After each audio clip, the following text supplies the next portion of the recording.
Hi, good morning, everyone. This is Muhammad Faisal Saeed. Thank you for the introduction, Sean.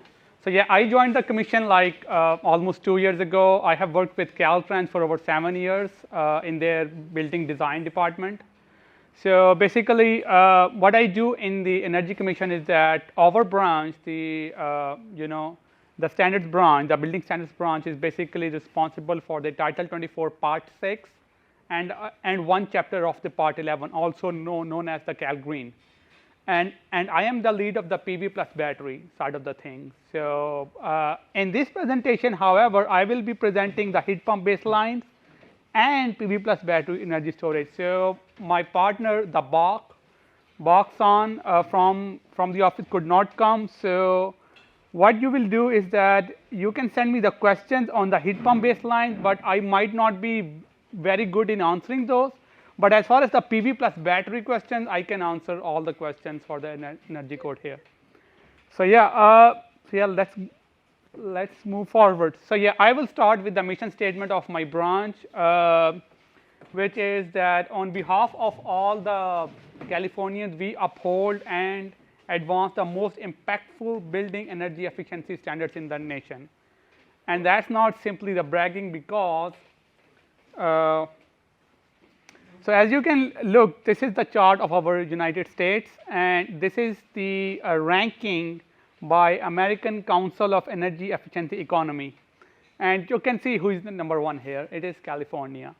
So what they do is that each year, basically, they kind of rank the energy efficiency policies of the US. And there is a competition always between the first and the second spot between California and Massachusetts down there. So this year, California won again in this one. So you can see, I mean, whoever is not from California, you can see where your state stands as well. But hopefully, you will get there. Hopefully, yeah, yeah. So yeah, I would just get to the heat pump baselines immediately. So in the 2022 energy code, which I will show you as well, we started with the heat pump baseline. In some climate zone, it was we set our standards for residential as the heat pump space heating, as well as in some climate zones, we said that the baseline is going to be the heat pump water heater. So the way we set our baseline is that we do the cost-effective analysis for the different kind of residential and commercial buildings in each climate zone. We have like 16 climate zones in California. So we do the cost effectiveness study. We look at the type of building, prototype work that we do, and also we kind of have to take the stakeholder input as well. So it's not only just the the building industry. We have to look at the solar industry. We also have to look at the CBIA, the California Building Association as well. So that is how we come up to the terms with what are the baselines that we are going to set. Because this is probably through the energy code, this is one of the best way that we can set the decarbonization goals here. So now look at this one. We started in this one. My senior colleague, the Bokson, who is unfortunately not here, he basically did an excellent job. Yeah, he basically did an excellent job in basically doing a lot of heat pump forums with Consul, Cheers, and CalCerts. And basically what he studied is that the heat pump market is growing a lot. So what we are going to do is that if we increase our standards with heat pumps, there is not going to be a pushback from manufacturers. As we might have seen from the battery in commercial, unlike, but in the heat pumps, I think the market is growing very rapidly. So as a result, we can definitely go towards the decarbonization goal by putting our standards for new construction in as the heat pumps. Before you move on, can I understand that? Can you go back to the previous one? Sure. The graphs there, I see 30% on the top graph. What is that? It's a single-family new construction heat pump. Yeah. What is the market? What is the? Heat pump space heating. Oh, I know that. I'm trying to figure the units here. On the left hand, the y-axis, what does it say? Market share? Market share. Market share. So are you saying that it started in 2020, Q1, you had 30% market share, now it's at above 50% market share in space heating in California? Yes, it's the market share, yes. New construction. New construction. It's not the existing building, yeah. And the water heater on the bottom, I get that now. So it started at 4% and now Yeah. we're at 16%. Yes, and we got this number from console, yeah. That's awesome. Yep, And yep. that's whole home heat pump safety for new On top. construction? On top, yeah. That's amazing. Yep. Wow. We're not even at Alabama levels yet, though. Like Alabama's awesome when it comes to electrification. Yes, the American South is where electrification is. California is where it's not yet. Yeah, that's true. That's true. We're getting there. Soon we'll catch up with Mississippi, Alabama. You know. We're Yeah. behind the times. So how do we establish the heat pump baseline? So in 2022, we had something called the EDR that we looked at the presentation yesterday. In 2024-25, we are moving towards a different unit called the LSC, the long-term system cost. It is basically, it will be more replicated as a dollar saving for a 30-year value. Now, the way we establish our LSCs is that we look at the IOU, the investor-owned utility, PG&E, Southern California Edison, and San Diego Gas and Electric rates, and we basically kind of develop our own internal tariff pretty much with their levels. So once you will run our 2025 code and you will see dollar per square feet, you can basically see that almost how much are you going to save in the 30 years. It's not the exact tariff because we have some issues by doing the tariff because tariff changes from one year to another. However, the base case that those tariffs are developed, we have developed those internally. That is what we call the LSC, the long-term system cost. Also, I think we mentioned yesterday that we have something called the source and energy savings as well, which is very important for developing the decarbonization goals. So we will still continue that. Like I said, that we have to show that heat pump baselines are cost effective, and we go by climate zone. And you will see that in the next slide that in few extreme climate zones, in few extreme climate zones, like sometimes in 15, we have some trouble showing the cost effectiveness. So we are still studying those, and I'm gonna show those in the next slide. Yeah. What I wanted to understand is, so that first metric, that's a new metric, the long-term LSC, yeah. LSC, and that essentially favors electrification. Yes. Okay. Yeah. Cool, and it's new. We none of us have seen this yet. Yes, it is going to be effective in 2026, but the prototypes are all out. So the all out, and you can all study that. Yeah, yeah. The research version is all out. Y'all heard it here. CBEC, yeah. The CBEC res is there. So yeah, CBEC res is there, and I believe they are working on the CBEC as well for non-commercial, for commercial. Yeah. So yeah, look at that. This is the graph I think you guys will be mostly here to look into. So all those blue are the one that we set the standard in 2022. HPSH is heat pump space heating, and HPWH is heat pump water heating. So all those red are the ones that in 2022 we had the gas baselines. For example, in the effective code cycle, so in the 2022 code cycle is still in effect starting this year. And this one, in climate zone 3, 4, 12, and 13, the HVAC system is heat pump. However, the water heating system is still based on the gas. In other climate zones, most of the climate zones in 2022, the water heating system is based on the heat pump. Right. Starting next year, both are going to be heat pump. I mean, starting the next code cycle, which will be in effect in 2026. All climate zone, except 15, that we are still studying what's going on there. If you have a question about 15, you can email me and I can forward that to my. Where about is climate zone 15? It's Mojave Desert. Mojave Desert. Yes. Mojave Desert. Not a whole lot of people live out there. It's Yeah, hot. Yeah. exactly. Yeah. Which zone is now? Because that's another one. 16. 16? Yeah. Yeah, because there it's more difficult to get things to comply with heat pump standards and other climate zones. Yeah. With the high heating loads in the winter. Yep. Yep. Yeah, we are just to let you know, we are in one, the climate zone 1.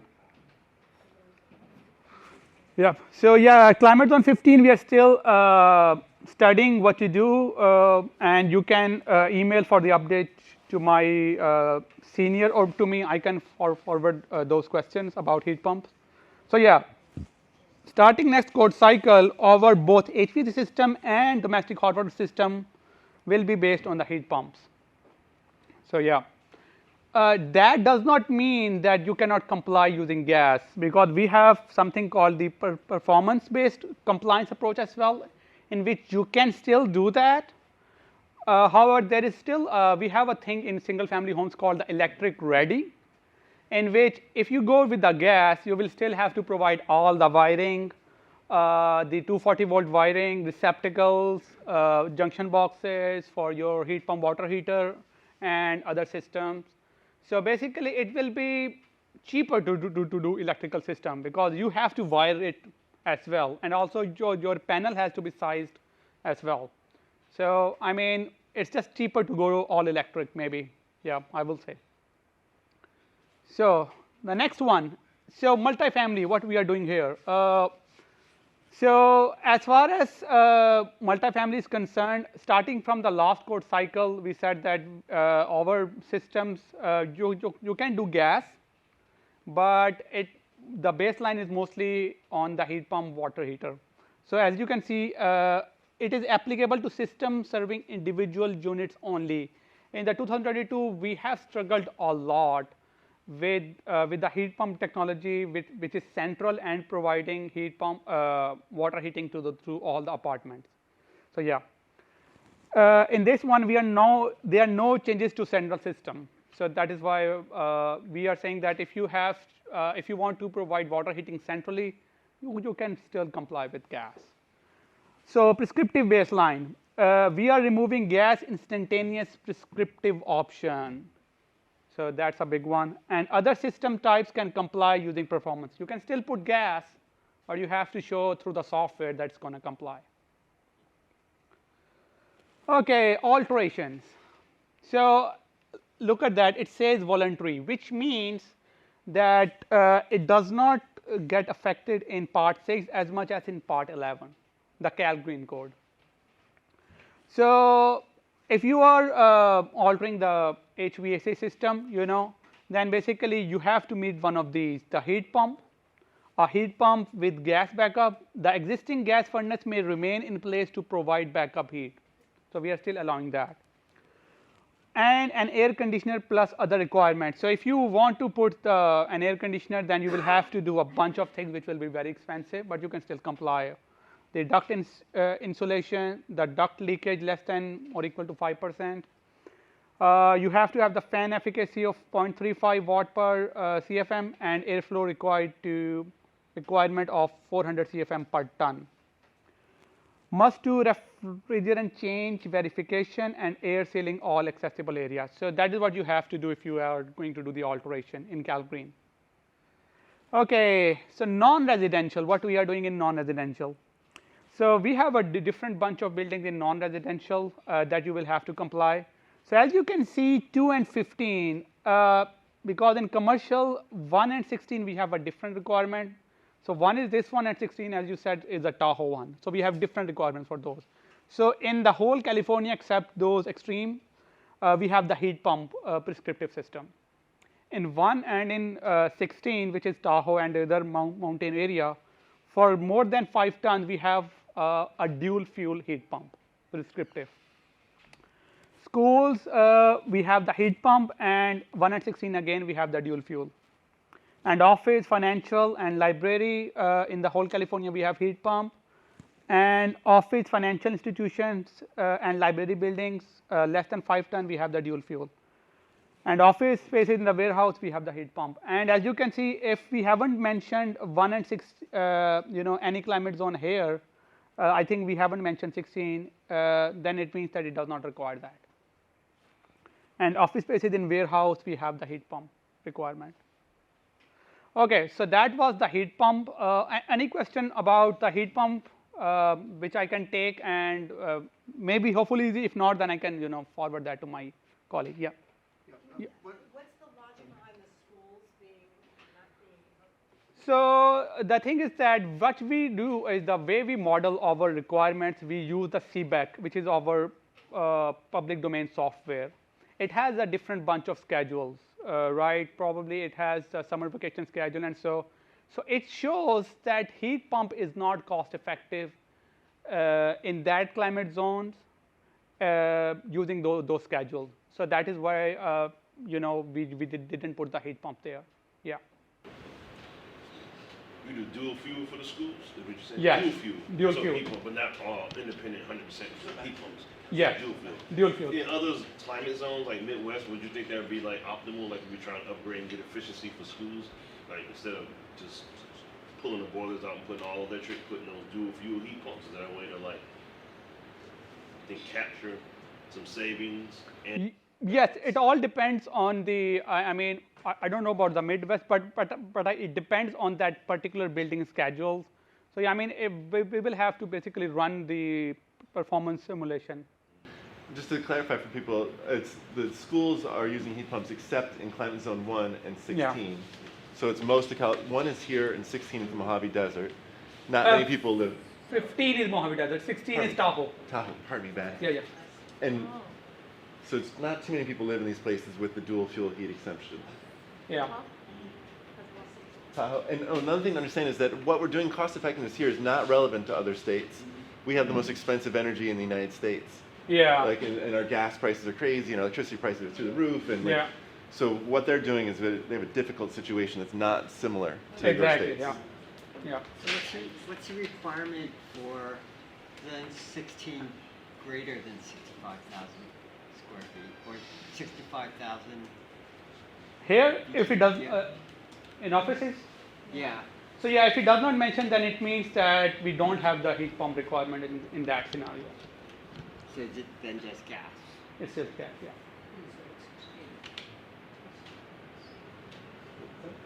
I have a question. Yeah.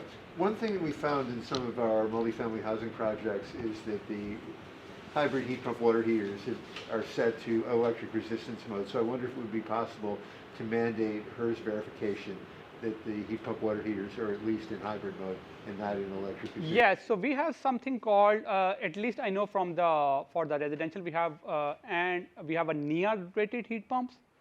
So I think those NEA rated heat pumps, we have something in our appendices. I don't remember which one. I think it is J13 if I'm not wrong. It tells you that the heat pump cannot be in the heat resistance, maybe something about 72 hours or something, that it has to go back to that heat pump mode, something like that. So yeah, we have something in which it has to be a NEA rated, and it cannot be in the electric resistance mode always. Yeah, but it would have to be. What happened is there's a setting on the heat pump, and you can put it in electric resistance only mode, put it in hybrid mode, or put it in heat pump only mode. Mm-hmm. And so to make sure it's not in the locked into resistance mode, it would need a HERS verification to confirm that What that's he's the saying case. though is that the NEA rated devices have turn over into heat pump mode regardless of you setting it to electric resistance. Oh, it'll flip back. It'll flip Yeah. out the heat pump, and so you have to Yeah. keep pushing it into electric resistance mode if that's what you want. Yep, yep. Yeah, the other thing that's going on right now is that there's no registration process for multifamily buildings now. It's not available. It was available in previous versions, and they just have not put it into operation yet. And it's difficult for us right now. I don't know if you're- Yeah, we definitely. So I think, as you learned yesterday, that we have kind of separate out the multifamily, and we are struggling a little bit internally with CalCerts and others to create the multifamily forms. We are still working on that one, and hopefully that situation is gonna relax, and we will get the forms ready and updated. Yeah. Yep. So let's move on to battery, PV and battery. Can you go back?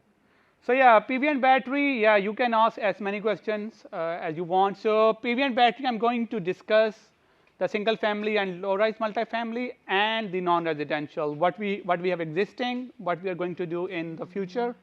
Similarly, the same stuff for non-residential and high-rise multifamily as well. So yeah, let's get the ball rolling for this one. So existing one, what we do in the prescriptive approach, we have the PV size based on the factor CFA times A plus dwelling units times B. This is the same one, same equation we use for single family and multifamily. The only difference is that in multifamily, the B will depend on the number of apartments in that building. And for single family, the B is going to be 1. So CFA is your conditioned floor area, and A, we have a table, big table in our energy code with each climate zones. So yeah, it depends on the climate zones. In the performance approach, this is the one thing that we have got some pushback, is that our PV system standard design is based on an annual load of a mixed fuel building, not all electric building. So you will say that why not for the all electric building, since you are going to go to the all electric in the future as well. The thing is that we have to look into the price and the construction cost as well. If we just increase our requirements with all electric, so what you are saying that if a contractor chooses to go all electric, he has to do some bunch of extra stuff. On top of that, he has to put more panels as well. And then he's going to say, you know what, it's getting expensive, I'm not going to go all electric. So we don't want to disincentivize that. And remember, this is the minimum stuff. This equation is going to give you the minimum answer, not the maximum answer. The maximum answer depends on your utility, right, and your panel size and other stuff. This is the minimum answer you get. So, right, but I have seen some contractors who just want to do stuff cheaply. They just match this one so that they are out of the state requirement. But you can do as maximum as you want. For example, in typical climate zone 1, I think a typical 2,700 square feet home will give you 2.5 kilowatt answer, right? You can put 4, 5, 6 kilowatt as well, as long as PG&E does not object to it, right? But state will only is only asking you to do 2.5 kilowatt, and only asking you to do 2.5 kilowatt whether you go gas or all electric, so that your contractor does not get disincentivized by all electric construction, right? So that is why our performance approach, our baseline is kind of on the mixed fuel building. Okay, so what happens if the answer that you get from this equation is a little bit high than the roof space? Then of course what we said in 2022 and 2019 when we started those requirements is that just put the maximum amount of PV that you can get if your answer is coming out to be less than this one. We are changing that. Let's see how. So this one, I think I can spend maybe an hour on this slide. So I'm trying to, dumb it down as maximum as possible. So this side of the equation, CFA times A times 1000 is the same as before. This is a new factor, B times FEER plus C. Forget C, C is not that much of an important. B times FEER is very important, which we are going in this next code cycle. So HVAC has something called, the heat pump HVAC has something called the EER2, right, efficiency. Energy efficiency Rating, ratio, yeah. Yeah. Efficiency ratio, Okay. So usually it varies between 7, which is a very poor product, to 11.7. So if you are putting a poor, let's say ER to 7, then you are consuming more electricity, which means you need more PV. We were not kind of accommodating that, and so we are all about efficiency. We have to force contractors to pick up the best products. So this is the way we are doing it. So what this equation, which looks complex, is doing that if you pick a very poor, like 7 or less than that equipment, your PV size is going to jump up, right? However, I know that someone you will say, you know what, in extreme climate zone, it does not make sense. Yes, you are right. That is why if you look at the B in that beautiful table, it is 0 for some climate zone. 1, it is 0. So basically in this area, if you do that and you pick a worse or a good HVAC, it will not matter. However, it will matter a lot in Mojave Desert area in 15. Basically, it kind of the simulations I did, it basically doubles your PV if you go to ER to 7. So basically, this kind of equation is basically kind of incentivize a good, efficient HVAC system. So that is what this factor B time FAVR is doing. And C is basically, we just introduced this factor because sometimes you are just developing a new swimming pool and shed. So that C basically takes care of that. So it's not a very significant one. And same stuff, performance approach. Our standard design is based on this, which is based on the mixed fuel. Like I said, we don't want to disincentivize the all-electric building. Now, for the solar access roof area, we are doing something different as well in this one. Previously, we were saying, as I showed in the previous slide, that if the answer coming out of this is more than your roof area, just put the maximum PV on it. We were not saying to put the best efficient PV. We were just saying that put whatever PV you get. Now, indirectly, we are controlling your efficiency through this equation called SERA times 14. SERA is the solar access roof area. So just for a humor purpose, SERA was introduced by my former colleague Mazi. It was the name of his daughter. Luckily, when I took over him, my wife's name is Sarah as well. So yeah, I'm okay with that. Yeah. So how is that working, right?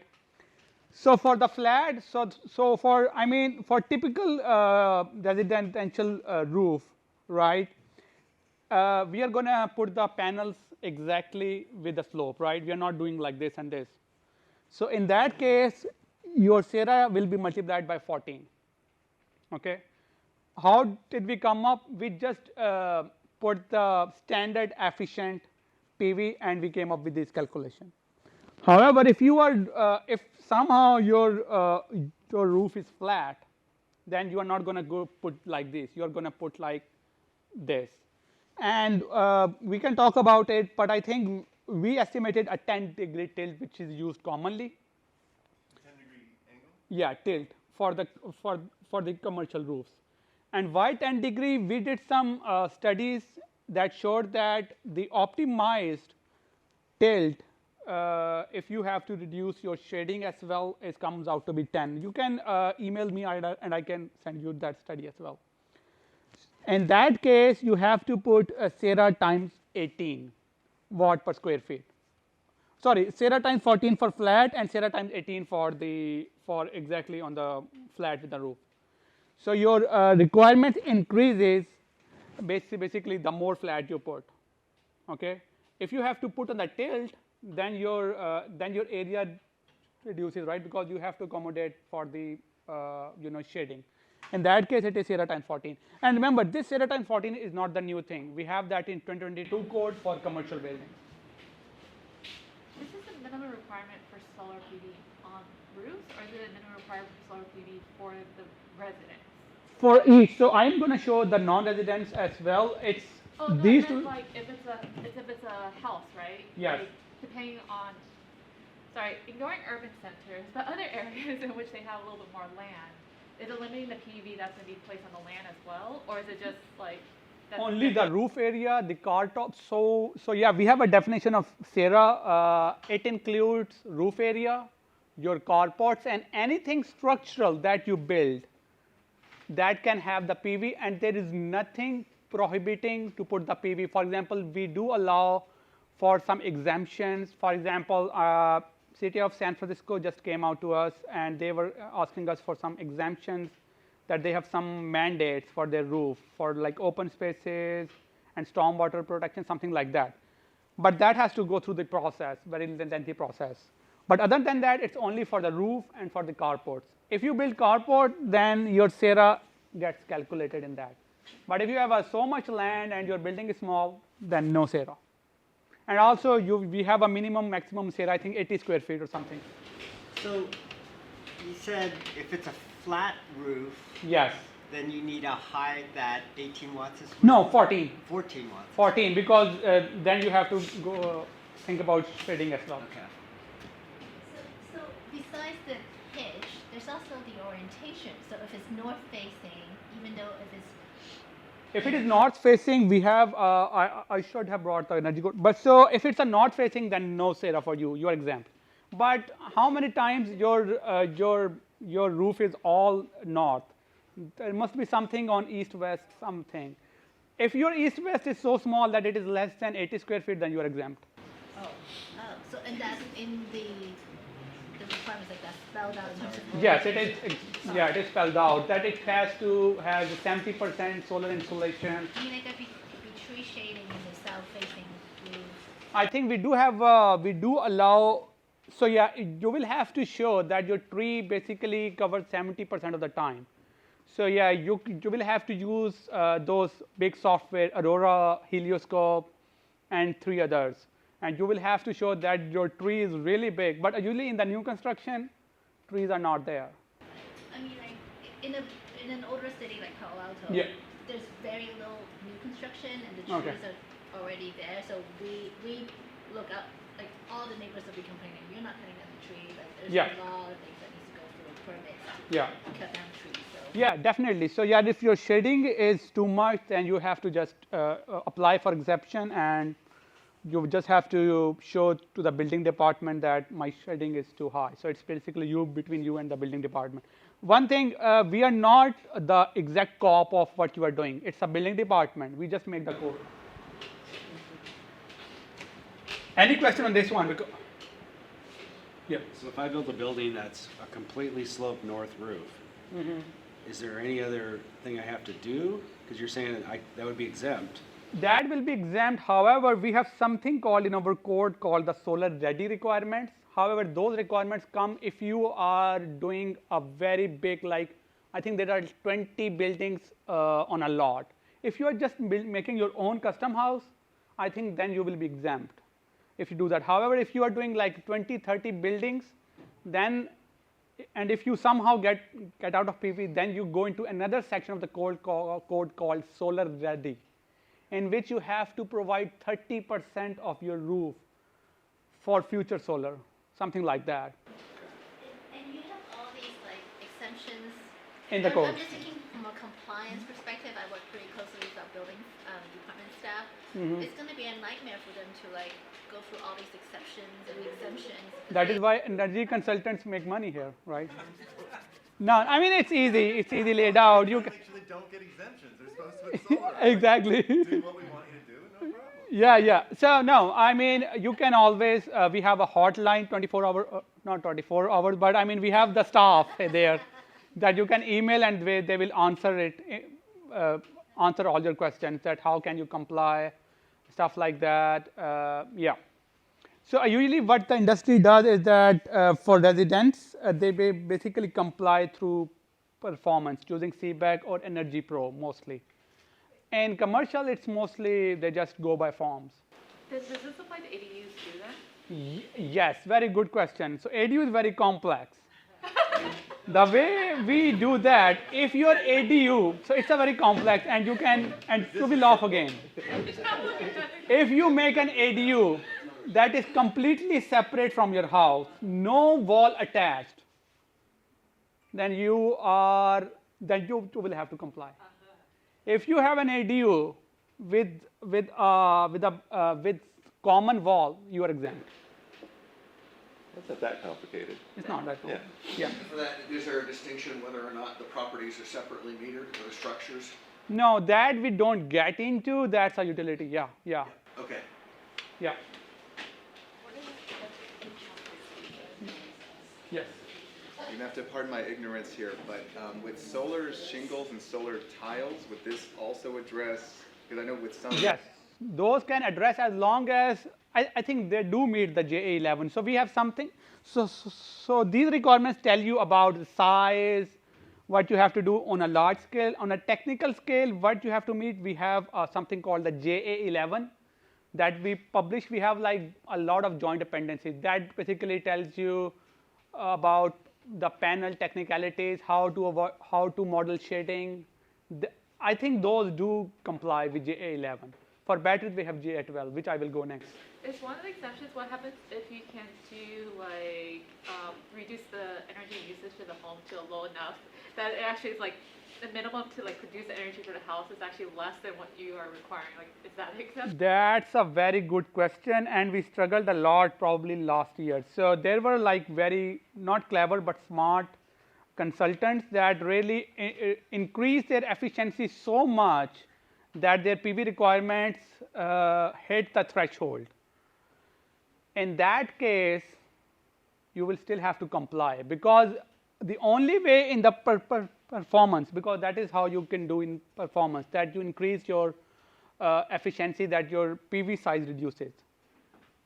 You will be exempt only if your standard design hits the threshold, not your proposed. Standard design, not the proposed design. So yeah. Yeah. If you do pass It doesn't matter because you still have to. you still have to. You will still have to. So I think the threshold for single family and low rise is 1.8 kilowatt, and for commercial and high rise it is 4 kilowatt. So if your standard design says that your PV requirement is less than that, you are exempt. Yep. 1.8, yeah. I think in climate zone 1 you can easily get in under this threshold. So yeah, any question before I move to the next one? Could you say that again? I didn't understand. The threshold one? Yes. So we have prescriptive and the performance. If you get your answer from this one, and the answer comes out to be less than 1.8, right? It can come. Maybe your CFA is too low. For example, I can tell you that if you are constructing a home 750, 800 square feet, or maybe 1,000 square feet, depending on the A or the climate zone, and your answer comes out to be 1.8 or less, you are exempt. Why 1.8 we chose? Because we did the cost-effective analysis, and we come up to the conclusion that 1.8 is not cost-effective. Maybe it might still be cost-effective in San Diego with their extreme tariffs, but in the overall.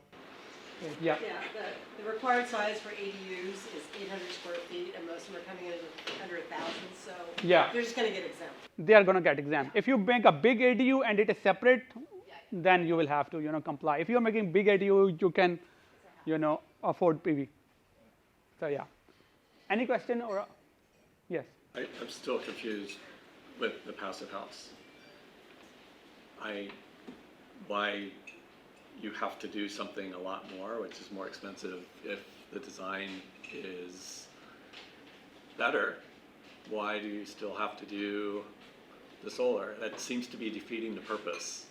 Better design if the house or the residence is performing extremely well, high performance. Why do you still have to provide for that? So remember, in the performance approach, you can reduce your PV. You just cannot eliminate it. As long as your standard design, I believe that if your passive house is big, then your standard design will be big.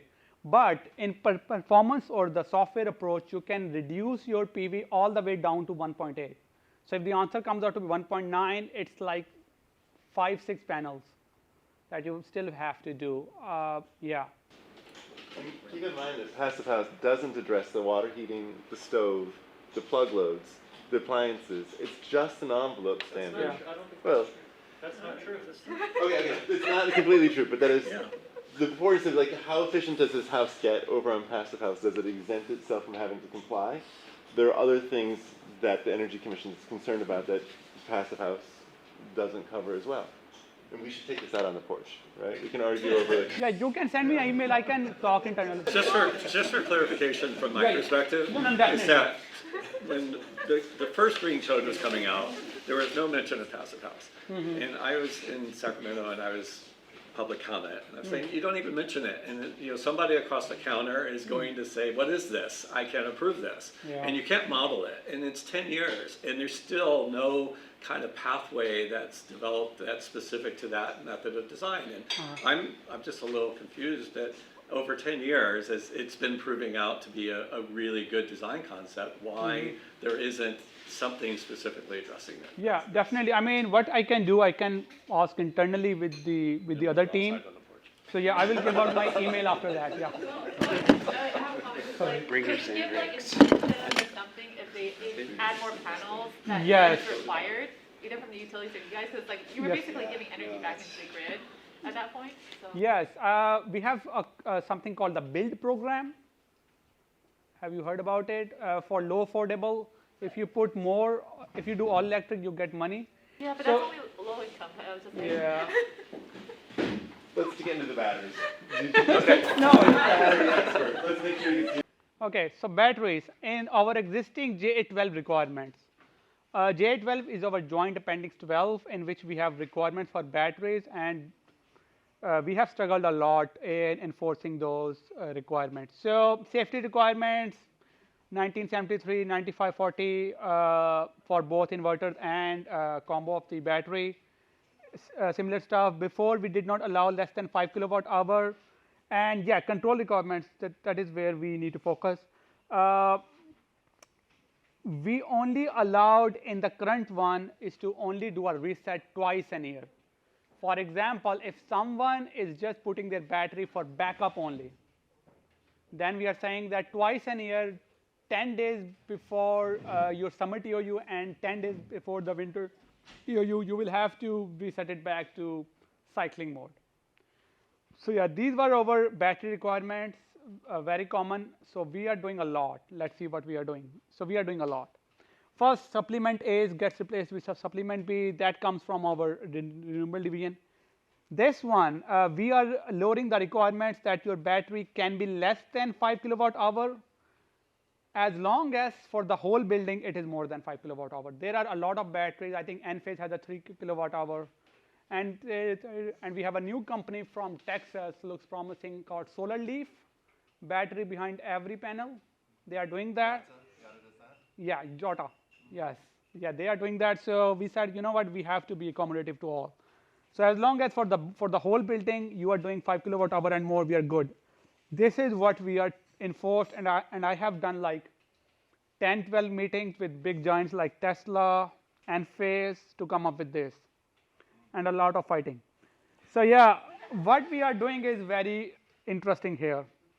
So we are doing a 72-hour reset. So what we are saying, why are we doing that? We have something in our code for residential called the self-utilization credit. What that credit is, that if you put a battery storage, we give you, depending on the climate zone, depending on the building, around 10% of the credit in your compliance. Compliance means your envelope, your HVAC, your water heating, and other stuff. And 10% is a lot out of like 100% in that compliance, which means that if you put battery, you can put a cheaper insulation, maybe you can put cheaper windows, you can put worse HVAC or water heating in that 10%. With that 10%, what you will have to do to get that? You will have to put the battery that will have a dedicated kilowatt hours just for cycling. And the customer will only be able to play with those kilowatt hours for backup only for 72 hours. Let's say a typical scenario is a 5 kilowatt hour cycling capacity out of a 13.5 kilowatt hour Tesla power pack, they call it, Powerwall, sorry. Those 8 kilowatt hours can always be used for backup, right? It's customers' kilowatt hour, they get it. Those 5 kilowatt hours that are hours, we are saying that. That one, customer can reduce it when a storm is coming or anything bad is happening for 72 hours. But after that, 5 kilowatt hour has to come back to that 5 kilowatt hour level. And those 5 kilowatt hour will be matched with those CFNR. CFNR is our compliance form, right, which is used mostly for single families. And we are going to put a sticker on your battery in which the installer is going to sign that he has kind of configured it in the J12 mode. We are going to call it a J12 mode, only for new construction, only in California. And yeah, it's very difficult, as you can imagine, how to convince the Tesla and Enphase and other big SunPower to come up with this. And the building department is going to check that sticker, because we don't want them to just go into the battery. They are not going to do it. As you can imagine, building department has a lot to do, electrical code, mechanical code, so we don't want to burden them. So that's why we are introducing a stricter strategy, and the people have liked that. So yeah, we are putting more stringent on the self-utilization credit, because 10%, remember, if you change the envelope is going to remain for like 50, 60 years. Battery is going to remain, if it is a good owner, for 30 years. So if you get the compliance credit for this one, we have to make sure that no one is gaming the system and you are getting the correct points for that. So that's what we are doing it in the next code cycle for 2025 for energy storage. Yeah. Can you help me understand again? You said if you put in a power wall. Yeah. Explain that in the requirement there was a certain overage that you described as yours. What are you distinguishing? Yours are like, because remember, contractor puts the battery because he's getting credit, right? Contractor is not putting the battery because he's going to sell the house. I mean, he will get the bragging points, but he's going to be incentivized by us for that compliance credit to put the battery. So we want to make sure. Oh, and one thing I think I should have started with that. For energy code and for energy commission, batteries best use is not backup, it's cycling with TOU, right? So we want to make sure that that thing happens, right? So what we are saying, that contractor, designer, consultant are going to agree on a kilowatt hour. We call it the cycling capacity kilowatt hour, okay? They are going to put that on the form, right? And it will have to be configured in the field. That will be a dedicated cycling capacity, right? That will always cycle normally. However, California gets storm, get power safety shut off, in that case, that will be reduced, okay? And in the normal world, it will be reduced for 72 hours, right? Because we don't want to take all the backup from owner. They can put the backup battery for that cycling capacity, however, not for more than 72 hours. Remember, it's only that portion. The other non-cycling capacity, it's all owners. They can cycle with that, they can back up with that, they can do other stuff. What's the relationship between that and Tesla's auto bidder and virtual power plant program? Yes. Are you still going to, I mean, are the owners going to be paid for the cycling? Yes, owners are going to be paid for cycling. The problem is that owners still increase their backup level in that one, because that is what the problem happened with us and Tesla and other giants. They were saying that customer relation is important for them. For us, cycling is important. So they don't want to take power out of customers' hand, that customers cannot control their battery. That is important for customers who bought it. Who bought it, correct. Remember, this is for new construction only, so customer is not going to buy that. It's an installer of the new house is going to buy that. Customer is going to choose that house eventually, and he's going to know that, hey, the battery that I am coming up with this home is going to cycle a lot. It doesn't have the backup. So customer can make the decision whether to go to that house or not. But we have something that you guys are familiar that happened last year and this year is NEM3. Net billing tariff coming out of CPUC, right? That basically reduced the incentives of your export. So customers are going to incentivize to cycle their battery. This is a second incentivization coming from us, not from CPUC, in another way. So yeah, so it will be backup capacity plus cycling capacity. Backup capacity is all customers. They can do whatever they want. Mostly customers just use for backup that if power shuts off, they can turn their computers on. Cycling capacity, we want to cycle daily so that the grid can benefit. And I just did a little math. It's a 60-40 split. So 40% for the grid, 60% for your own resiliency. Yeah. And you can get the resilience, you can get the 40% for 3 days. Yes. And then it will turn back into being a Yes. recycling. And that is that we are not controlling what percentage. So that is what I think the biggest struggle with us and the big giants for that.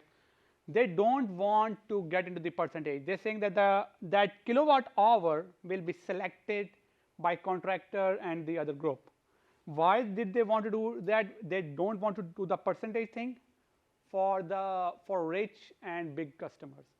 Rich and big customers put 3 or 4 power walls. If we do a percentage, then that percentage applies to that whole 3 or 4. They say, you know what, for energy code, just dedicate 1 power wall, and for 3 to 4 power wall is for that rich customer. So that is why they want to play with the kilowatt hour, not with the percentage. Got it. So it's Yeah. just 5 kilowatt hours. So yeah, I ran the software for most climate zone. It is around 5, 6 that you get the maximum credit. For 15 and extreme, so climate zone 15 has the most energy consumption. So that one was coming out to be 7 to 8 kilowatt hour, which is still way less than 13 or 15 kilowatt hour that most batteries come up with. Any questions so far on the battery? So the 72-hour reset, so a storm's coming, I hit the 72-hour button, I've got full use of the battery for 72 hours. Then 72 hours later, can I hit the battery again? And Yes, I know. like every 72 hours, can I just keep resetting? That's a very good thing. So that is a kind of a negotiation tactic. I started myself with, we don't want to do the 72-hour reset. We want to do an annual limit or a monthly limit, something like that. That got a lot of pushback. And so you know what, because if we do like that, then we are in medical emergencies, right? Customers do want the backup. And secondly, how many customers are tacky enough that they will keep playing with that 72 hours, Well, also, are you presuming that when you hit the button, that it wasn't at a cycle when the battery was already depleted as part of its cycle? Right? I mean, that it had the capacity to? Yeah, so what he's saying that as soon as that 72 hour is reached, at 70th or 71st first hour, he's going to put in the backup again, and that will restart that 72-hour battery. Use of the battery. What I'm suggesting is that you might not know when you need that capacity and if you're taking it. So again, I'm from Maryland, so I apologize, I'm not as familiar with these systems, but from my perspective, this just looks like a way that you're taking the needed backup on the system and putting it on the buyers of new homes to subsidize the cost.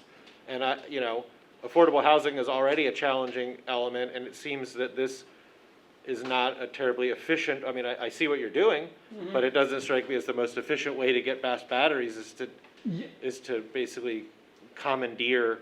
Yeah, remember, battery is not a prescriptive requirement in our single family and low-rise multifamily. It is an incentive used by contractor for the self-utilization credit. For example, they are planning that if we get a cheaper installation, and if we just put a 15,000 battery, they are going to do the math. And if they say, you know what, I can put a cheaper Windows, get a 10% credit, and then I just put that battery, is it going to be cost effective for me or not? So it is up to the contractor whether he wants to go that route. Otherwise, there are no battery requirement for single family and low-rise multifamily. As of this code cycle and the next, and perhaps even with the next one, depending how the prices of batteries fall.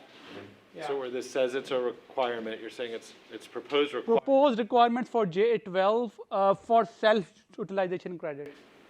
So it's an optional credit. Optional credit. This is how you get the credit. You get the credit. Before that, it was just, just put the battery and get that 10% out of compliance. Now you will have to do something, And battery manufacturers are already on board on doing that because they only have to do it for new construction and also only in California. So they were like, okay, we can do that for you. What's the non-compliance fee? Just curious what the range is, and who is implementing this? Non-compliance fee? like, okay, we're gonna install this, Yeah. but they don't, comply with it, right? Like, who tracks that? Oh, And like, who's gonna be like implementing it? the last line. They will have all those manufacturers who are gonna participate in J12. They will have to show that their operating manuals shows that J12 mode. So they are gonna do that. Tesla and others are gonna create a special mode for this one called J12 mode, or maybe some other name that they like. Or So yeah. if the customer override it, no one can tell. For 72 hours, yes, they can. Yeah, no one can tell. That's true. I know. It's like how many customers are gonna, I'm gonna. They would. That's what I was like. What Well, I mean, so they made their house off-grid for 3 days. I mean, And also, secondly, if you are living in IOU territory, you are under NEM 3. So you will know that if I don't do like that, then you are going to pay more utility fees because your solar is going to be going towards exports, and you will not be getting a lot more money. If you do like that, you are consuming your solar on site, and you will be making much more money on your utility. So it's benefit for customer as well. We are just educating them through some other way. Okay, so there isn't really a non-compliance fee because I'm just thinking of like emergency situations in which people Yeah. don't have power for like a week or 72 2 hours, weeks. yeah. No, I'm saying past 72 hours. Yeah. you can hit the button again. But you have no energy by that point. It's busted. If you have a solar array, you could just be setting it up so you're. It is. Yeah. It has to be paired with a solar array. It could No, we do allow, but I don't know how many of them. We do allow a standalone battery requirement, and that's a very particular scenario in which you are not required to put PV, but you still want that self-utilization credit, so you can do that. I don't know how many customers have done that. We will have to see that data. Hardly any. Because we have a lot of questions, but we should also Sure, have time sure. to do a couple more presentations and lunch Yeah. and things. So, No worries. um, So let's look at the non-residential and high-rise multifamily. So in that one, equation is simple, just one component. That's our existing requirement. Again, design based on the equation above. This one was put in place Sierra times 14 because most of the time high-rise multifamily and commercial is a flat roof, so it is Sierra times 14. And that's the most important. For 2022, we have these buildings that will have to comply. These cover almost 70 to 80%, I think, of the market. Like gym is not there. I don't know what else is not there, but most of the buildings that are mentioned are covered. If you are putting your building in this code cycle and it is one of these, then you will have to comply. So let's see what we are changing. Okay, so proposed requirements is that our equation will look the same, but the answers will come out to be different because our LSCs have changed. Before we have TDV. LSC stands for again? A long time system cost. Long time system. It's basically it's a dollar per square feet value, and if you multiply by square feet, you basically get a rough idea how much money you are going to save for that water heating and stuff like that. You can do that. So yeah, same stuff for the flat roof, Sierra times 14. But if you have a sloped roof, because I have seen some high-rise multifamily that are sloped, then you will have to do more, Sierra times 18. Okay. And my last slide is this one. We are increasing the number of buildings that will have to comply in the next code cycle. You can see we are increasing religious worship, sports and recreation, hotel, motel. Parking space, we are still debating whether we want to include or not, and high-rise multifamily was always there. And yes, remember, for this one, we have not only the PV requirement, but the battery requirement. Now, you are going to ask me, what happened to the J12 requirements in high-rise and non-residential? So we studied for the first time what is happening in commercial space, and we went from knowing nothing to very lost. Because in commercial space, batteries act very different and very complicated. In commercial space, batteries are doing not only the load shifting, few backup, but they are doing something called the demand charge reduction, right? So we thought, you know what, it is cycling, it is just cycling in a different way. So what we are doing that for batteries is that we are not going to put some extra restraints on the batteries for commercial space. We are only are going to do that for credit in residential. However, we are going to derate the battery, and we are still studying with CPUC. We are going to derate the size of the battery, which means that you will probably have to put a little more battery than you were required under 2022. Why? Because we are studying that your battery is acting such that it is reserving your kilowatt hour so that it can hit the demand charge reduction. So we are saying that, you know what, we thought that you guys are only cycling, but you are not. So we are going to increase your requirements such that we get that cycling out of it. Remember, for energy code, is the cycling is all we care about. We don't care about backup. We don't care about demand charge reduction. Okay, as long as battery cycling, we are happy. But if the battery is doing something else, then we are concerned. So that is all about it. I think I forgot to add the slide for my address and something. So just for my email, if you have questions later, it's muhammad.saeed, muhammad.saeed, SAEED, @energy.ca.gov. You can email me any questions.